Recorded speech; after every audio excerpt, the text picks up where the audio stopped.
George Sand, qui est encore Aurore Dupin, comme on le sait, née en 1804. Dès le départ, elle va avoir une passion pour la nature et pour la botanique. Elle l'explique parce que pour elle, la botanique, c'est vraiment de voir l'évolution du vivant. Il faut aller à Nohant pour voir la profusion des espèces entre les plantes, les arbres fruitiers. Elle va même aller jusqu'à écrire donc, sur la nature. Donc, j'ai un ouvrage de Pascal Jourdan pour lequel elle a écrit une préface. Donc, il s'agit de Flore de Vichy, intitulée Aux naturalistes et aux amis des fleurs, écrit en 1872. Pascal Jourdan la remercie. Il lui dit à George Sand, voici le livre que vous avez si hautement affirmé. Ce qui est vraiment important de comprendre dans la relation de George Sand avec tout ce qui est botanique, c'est que vraiment, pour elle, c'est pas une science froide en fait. Et très rapidement, elle commence à identifier les premiers principes en fait de l'écologie moderne,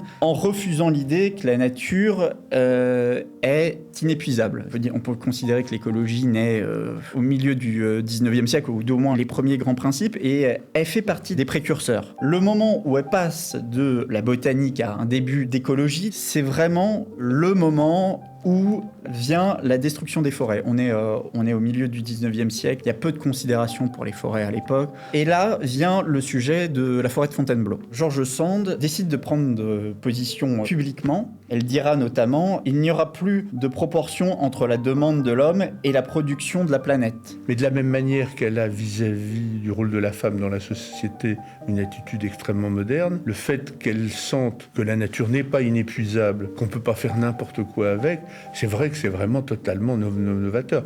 En ça, elle est vraiment extrêmement moderne. On lui doit la forêt de Fontainebleau, en quelque sorte.